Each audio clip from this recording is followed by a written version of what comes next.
everyone, कैसे बचा party? I hope all are fit and fine. I am your mentor Priya Avasthi and in this video we are going to discuss your sample paper first. Sample paper first में हमने क्या क्या चीज़ें discuss कर ली हैं। Sample paper first में हमने discuss कर लिया है सेक्शन ए, और सेक्शन ए में थे आपके कुछ MCQ based question and assertion reason based question, वो हम डिस्कस कर चुके हैं। नाउ आज जो मैं आपके साथ वीडियो में डिस्कस करने वाली हूँ वो है आपका सेक्शन बी। सेक्शन बी के हम सभी क्वेश्चन जो है आज डिस्कस कर लेंगे। सेक्शन ए जो हमने डिस्कस कर लिया है उसके उस वीडियो का लिंक मैं आपको डिस्क्रिप्शन में प्रोवाइड कर दूंगी। आप लोग पहले, आपका काम क्या है, पहले आप सेक्शन ए को कंप्लीट करेंगे, उसके बाद सेक्शन बी को करेंगे, ठीक है। तो चलिए फर्स्ट क्वेश्चन से स्टार्ट करते हैं। आपसे फर्स्ट क्वेश्चन में क्या पूछा गया है, पूछ रहे हैं कि find the cube of 27 into 64। सबसे पहले तो आप सबको मुझे लगता है कि सबको पता होगा क्यूब एंड स्क्वायर रूट क्या होते हैं, कि आप लोगों के चैप्टर है पूरा स्क्वायर एंड क्यूब रूट, तो सभी को आइडिया होगा। लेकिन फिर भी मैं जिन बच्चों को नहीं पता है उनके लिए बताती हूँ। जैसे मान लीजिए बेटा मुझे 2 का स्क्वायर निकालना है, तो 2 मल्टीप्लाई में 2 कर देंगे तो आपका आंसर कितना आएगा 4, ठीक है। इस तरह से हम लोग स्क्वायर रूट निकालते हैं। और अगर हम बात करें क्यूब की, तो 2 का क्यूब क्या होता है बेटा, 2 का क्यूब होता है 2 मल्टीप्लाई में 2 दैट इज 8, दैट इज क्या आएगा 8, ठीक है। तो इस तरह से आपका जो फर्स्ट क्वेश्चन है उसमें देखिए क्या बोल रहे हैं, find the cube of 27 into 64, ठीक है। 27 और इनटू में बेटा क्या है 64, तो आपको पता होना चाहिए 27 किसका क्यूब है, 3 का। 27 किसका क्यूब है बेटा, 3 का। कैसे 3 का क्यूब है, 3 मल्टीप्लाई में 3 करेंगे तो आपका आंसर कितना आएगा 27, ठीक है। नाउ 64 जो है वो किसका क्यूब है, 4 का। कैसे 4 इंटू में 4, तो आपके पास आंसर कितना आएगा बेटा 64। तो नाउ 64 जो है वो आपका किसका क्यूब है बेटा 4 का। और हम अगर इसको मल्टीप्लाई कर रहे हैं तो 3 4 से कितना आएगा आपके पास में आंसर 12। क्लियर हो गई बात यहाँ तक। नेक्स्ट क्वेश्चन देखिए, ये आपके पास में सिंपल लीनियर इक्वेशन दी हुई है आपके पास में। इक्वेशन है, इसको सॉल्व करना है आपको। तो और यहाँ से निकालनी है आपको x की वैल्यू। कैसे करेंगे, 16 5 सबसे पहले तो देखो यहाँ पर 0.16 लिखा है, 5x माइनस में 2 है, ठीक है, and is equal to 0.4x plus में कितना लिखा है 7। ये आपके पास क्वेश्चन है। और आपको मैं पहले भी बता चुकी हूँ, बच्चे गड़बड़ क्या करते हैं, बच्चे गड़बड़ जनरली क्या करते हैं, 0.616 को इससे मल्टीप्लाई कर देंगे 5x को, लेकिन वो भूल जाते हैं 2 से मल्टीप्लाई करना। जैसे कि मेरे पास जो बच्चे पढ़ते हैं जनरली वो ये मिस्टेक करते हैं, इनको मैं बार बार टोकती हूँ कि बेटा ये मिस्टेक नहीं करनी है, क्योंकि अगर आप इसको इससे मल्टीप्लाई कर रहे हैं और इस नंबर को इससे मल्टीप्लाई नहीं कर रहे हैं तो गड़बड़ हो जाएगा, फिर एग्जाम में आपका क्वेश्चन जो है वो रॉन्ग हो जाएगा। क्लियर, तो इसको ध्यान देना है आपको। 16 5 सबसे पहले क्या लिखेंगे यहाँ पर 80, तो यहाँ पे 0.80x ये आ गया आपके पास में, ठीक है। नाउ फिर 16 को 0.16 को मल्टीप्लाई करेंगे 2 से, तो आपके पास आंसर कितना आएगा बेटा 0.32 इज इक्वल टू 0.4x और प्लस में क्या आ रहा है आपके पास में 7।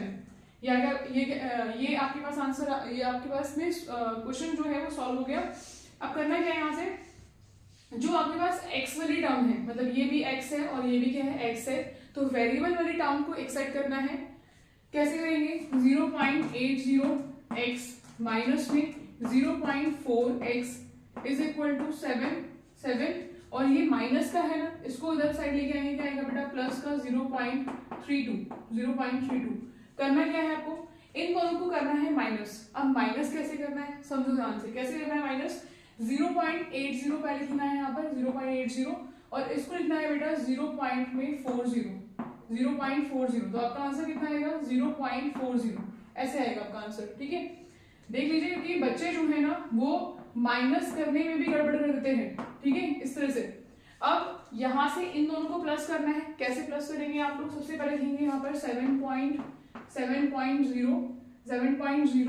एंड यहाँ इसको प्लस करेंगे 0.32, तो आपके पास आंसर कितना आएगा यहाँ से 7.32। कितना आंसर आएगा बेटा 7.32। क्लियर हो गई बात यहाँ तक। नाउ यहाँ से क्योंकि ये जो 0.40 है वो इसके साथ मल्टीप्लाई में है, तो इसको यहाँ पर लेके जाएंगे तो डिवाइड में आएगा। तो नाउ यहाँ से 7.32 डिवाइड में 0.40 आ गया यहाँ से। नाउ उसके बाद क्या करना है आपको, उसके बाद में यहाँ से ये जो पॉइंट है ना, इसको पॉइंट को हटा देंगे हम। यहाँ पे 1 2 नंबर के पहले पॉइंट है, ठीक है, 1 2 नंबर के पहले पॉइंट है तो आपको मल्टीप्लाई करना है किससे, 100 से। और यहाँ पर भी सेम प्रोसीजर है, यहाँ पे 1 2 नंबर के पहले पॉइंट है तो आपको यहाँ पे मल्टीप्लाई करना है किससे बेटा, 100 से।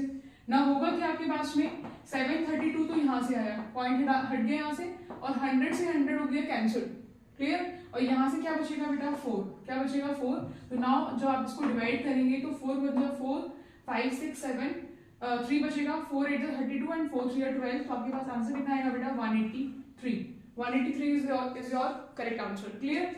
अगर आपको इन क्वेश्चंस में कोई भी क्वेश्चन में कुछ भी डाउट होता है तो प्लीज कमेंट बॉक्स में लिखिए। आपके डाउट के लिए मैं अलग से एक शॉर्ट वीडियो बना दूंगी, ठीक है, उसके लिए आप बिल्कुल भी बेफिक्र रहिए। लेकिन आप लोग डाउट जो है वो पूछते नहीं है, ठीक है, डाउट पूछा करिए, ठीक है। नेक्स्ट क्वेश्चन देखते हैं। नेक्स्ट क्वेश्चन में क्या बोल रहे हैं आपसे, ये आपको इक्वेशन को सॉल्व करना है, यहाँ से निकालनी है आपको x की वैल्यू, ठीक है। तो कैसे करेंगे, देखो सबसे पहले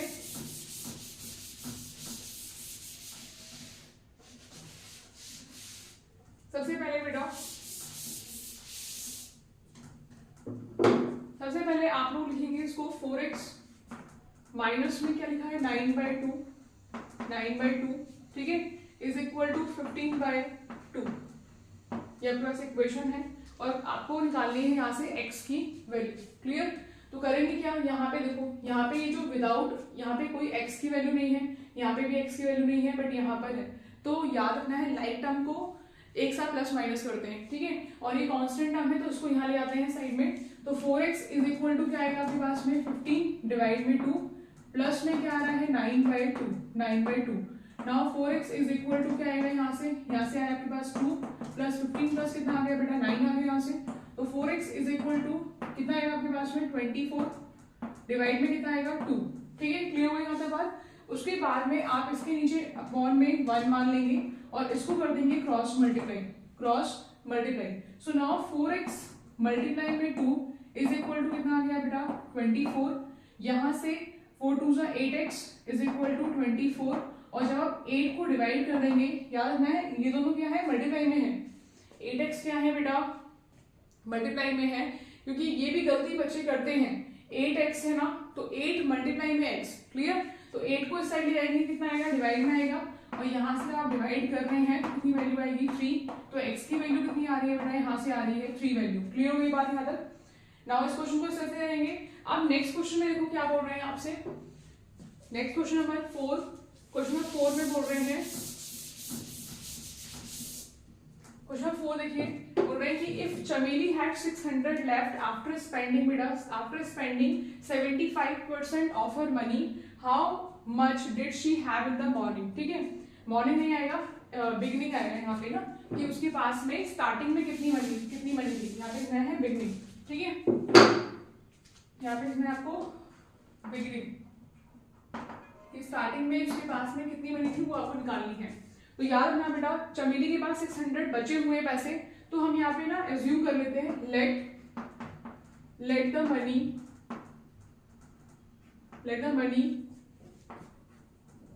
चमेली have in the beginning, कि बिगिनिंग में उसके पास में कितनी मनी थी बेटा, परसेंटेज तो 100% ही होता है, परसेंटेज क्या होता है 100%, ठीक है। तो अगर उसके पास में बिगिनिंग में 100% मनी थी, तो 100% मनी में से उसने 75% जो है 75% कर दिया है, 75% जो है मनी को स्पेंड कर दिया है, मतलब ये जो है वो आपका एक्सपेंडिचर है, ठीक है, खर्चा है, स्पेंड कर दिया 75% मनी को। तो 100 में से 75% अगर खर्च हो चुका है तो 25% क्या होगा, सेविंग होगी उसकी। तो 25% क्या है बेटा, उसकी सेविंग है, 25% क्या है इसकी सेविंग हुई, क्लियर।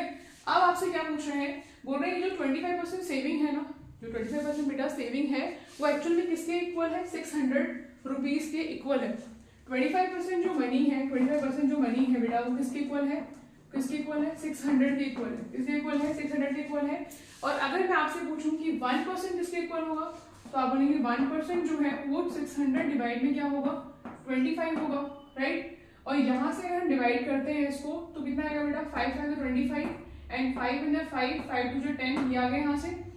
एंड उसके बाद में यहाँ से 5 2 ज़ा 10 एंड 5 4 ज़ा 20, यानी कि 1% की वैल्यू जो है वो किसके इक्वल आ रही है, 24 के इक्वल आ रही है। 1% की वैल्यू किसके इक्वल आ रही है बेटा, 24 के इक्वल आ रही है। बट आपसे पूछा गया है बेटा, पूछा गया है कि स्टार्टिंग में उसके पास कितनी मनी है, देखा ना, have in the beginning, how much money she have in the beginning में कितनी मनी है बेटा, 100% मनी है ना। टोटल तो पैसे उसके पास में 100% ही है ना, टोटल पैसे कितने हैं बेटा, 100%। तो आप क्या करेंगे, 24 को 100 से मल्टीप्लाई कर देंगे, तो मतलब उसके पास आ जाएगी बेटा बिगनिंग में कितनी मनी थी, ठीक है। तो the money in the beginning बेटा, बिगनिंग कितना आएगा यहाँ से, बिगनिंग इज इक्वल टू कितना आएगा, 24 इंटू में 100, दैट इज 2400 रुपीज। इतनी मनी जो है उसके पास में बिगनिंग में। तो 5 पे क्वेश्चन 5 देखिए क्या बोल रहे हैं, what must be added to the sum of this equation and this equation to get 0, मतलब इन दोनों इक्वेशन में क्या प्लस करें जो आपको 0 आंसर मिल जाए, ठीक है। तो पहले तो हम क्या करते हैं, पहले इन दोनों इक्वेशन को प्लस कर लेते हैं, ठीक है। कैसे करना है प्लस, x का स्क्वायर माइनस में 4x प्लस 7, और यहाँ से आप लिखेंगे 2x का स्क्वायर प्लस में 5x माइनस में 9। पहले इनको ऐड कर लेते हैं, यहाँ पर कितना आंसर आएगा आपके पास में, 3x का स्क्वायर प्लस x, और यहाँ से आएगा बेटा माइनस का 2, मतलब आपको दोनों इक्वेशन को सॉल्व करने के बाद आपको आंसर मिल रहा है बेटा 3x का स्क्वायर प्लस x माइनस का क्या मिल रहा है 2। तो आपको लाना क्या है, आपको लाना है बेटा सम क्या, 0। तो आप क्या करेंगे, यहाँ से इसमें क्या कर देंगे, ऐड करेंगे क्या बेटा, माइनस का 3x का स्क्वायर माइनस का x, और प्लस में क्या करेंगे आप 2। तो जब आप इसको ऐड कर रहे हैं तो आपके पास आंसर क्या आएगा बेटा, इन दोनों को सॉल्व करने के बाद में आंसर क्या आएगा, 0। तो इसका जो आंसर है वो जाएगा आपके पास में क्या, माइनस का 3x का स्क्वायर माइनस में x प्लस में क्या आएगा बेटा 2। क्लियर हो गई बात है तक। नाउ नेक्स्ट क्वेश्चन में बोल रहे हैं इसका फैक्टराइज करना है, x की पावर 4 माइनस में y की पावर 4। कैसे करेंगे फैक्टराइज आप, x की पावर 4 माइनस में y की पावर 4, पहले आप लिखेंगे इसको कैसे लिखना है आपको इसे, x की पावर 4 को लिखेंगे आप लोग x का स्क्वायर और इस पूरे का होल स्क्वायर। क्लियर हो गई बात, यहाँ पर x की पावर 2 और इस पूरी पावर क्या है बेटा 2, माइनस में यहाँ पे लिखेंगे आप लोग y की पावर 2 और इस पूरी की पावर क्या है बेटा 2।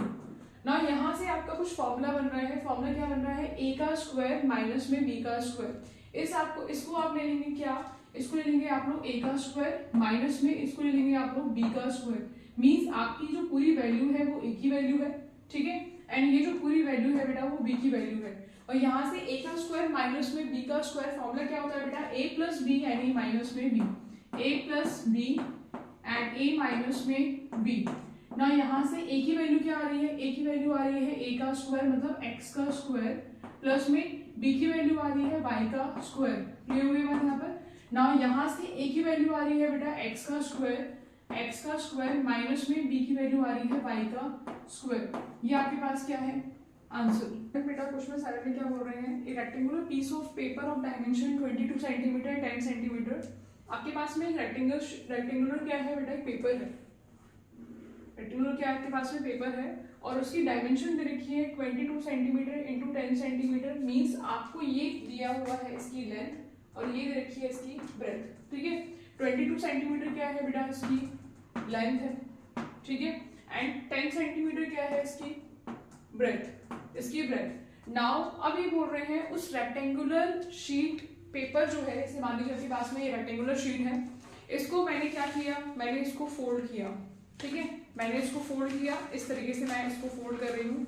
और इसको फोल्ड करने के बाद में ये ऐसे टाइप में सिलेंड्रिकल शेप में, ठीक है, सिलेंड्रिकल शेप में बन चुका है।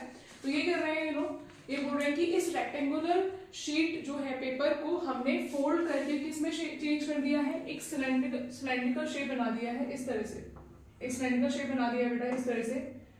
और हमने इसको जो फोल्ड किया है ना वो यहाँ से, ये जो लेंथ है ना इससे फोल्ड किया है। मीन्स हम इसको कुछ ऐसे फोल्ड कर रहे हैं, इस तरह से फोल्ड कर रहे हैं। जब इसको फोल्ड करेंगे तो जो 22 सेंटीमीटर है ना बेटा वो सरकमफ्रेंस ऑफ ए सर्कल के इक्वल आएगा। सरकमफ्रेंस ऑफ ए सर्कल जो है वो इक्वल हो जाएगा लेंथ ऑफ द रेक्टेंगल के, लेंथ ऑफ द रेक्टेंगल के, ठीक है, मीन्स ये जो है इक्वल होगा बेटा 22 सेंटीमीटर। क्लियर। यहाँ से जो 10 सेंटीमीटर इसकी विथ है ना, 10 सेंटीमीटर क्या है बेटा इसकी जो विथ है वो इसकी क्या बन जाएगी, इसकी हाइट, इसकी हाइट मतलब रेक्टेंगल की जो विथ है, विथ ऑफ द रेक्टेंगल जो है, width of the rectangle is equal to क्या हो जाएगी आपके पास में, height of the cylinder, height of the cylinder. और ये आपके पास कितनी है, 10 सेंटीमीटर, 10 सेंटीमीटर। तो ये हो गई बात यहाँ तक। नाउ करना क्या है आपको, आपको निकालना है इसका फाइंड द वॉल्यूम। तो वॉल्यूम निकालने के लिए सबसे पहले मुझे इस सिलेंडर की रेडियस पता होनी चाहिए। रेडियस कैसे निकालेंगे आप लोग, सर्कमफ्रेंस ऑफ ए सर्कल का फॉर्मूला लगा दो। सर्कमफ्रेंस ऑफ अ सर्कल का फॉर्मूला, फॉर्मूले बेटा बहुत ही इंपॉर्टेंट है, सभी के सभी फॉर्मूले जो है, ठीक है, वो लर्न करेंगे। क्या होता है सर्कमफ्रेंस ऑफ सर्कल का formula, 2 pi r, 2 pi r। Now circumference of circle आपको ऑलरेडी गिवन है 22 सेंटीमीटर, यहाँ डाल देंगे 22 इज इक्वल टू 2 इंटू में पाई की वैल्यू 22/7 और इंटू में क्या आ रहा है r। नाउ यहाँ से ये मल्टीप्लाई में है ना, इसको यहाँ ले जाएंगे हम लोग, सॉरी डिवाइड में है, किस में जाएंगे बेटा, मल्टीप्लाई में, 22 इंटू में 7 और यहाँ से आएगा 22 इंटू में 2। तो आपके पास आंसर क्या आएगा, 22 से 22 कैंसिल हो गया, तो यहाँ से r की जो वैल्यू है वो आ रही है 7/2 सेंटीमीटर। 7/2 सेंटीमीटर क्या आ गई आपकी रेडियस आ गई।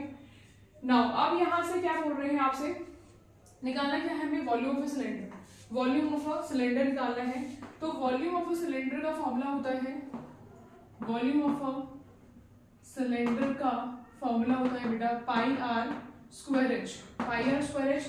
ना यहाँ से पाई की वैल्यू 22/7 इंटू में r की वैल्यू आ गई है आपके पास में 7/2 इंटू में 7/2 इंटू में h क्या है बेटा 10 है, 10। नाउ इसको सॉल्व कर लेंगे, 7 से 7 कैंसिल, यहाँ से 11 आएगा, ठीक है। उसके बाद में 7 2 5 10 आ गया, तो यहाँ से कितना आएगा आपके पास में 77 इंटू में 5 और इसको अगर हम मल्टीप्लाई कर रहे हैं तो 5 से 7 होगा 35 और 35 और 36 37 38 यानी कि 385 सेंटीमीटर का क्यूब जो है वो आपका वॉल्यूम है वो आ चुका है। क्लियर। इस तरह से आपको करना है question. Section B now complete होता है, सेक्शन सी को हम नेक्स्ट वीडियो में डिस्कस करेंगे। Thank you for watching the video. अगर आपको अच्छी लग रही है तो प्लीज़ अपने फ्रेंड्स के साथ में शेयर करेंगे, क्योंकि सैम्पल पेपर जो है वो आपके एग्जाम्स में इस तरह के क्वेश्चन एग्जाम्स में आते हैं, तो सैम्पल पेपर अच्छे से कंप्लीट करेंगे। Thank you for watching the video.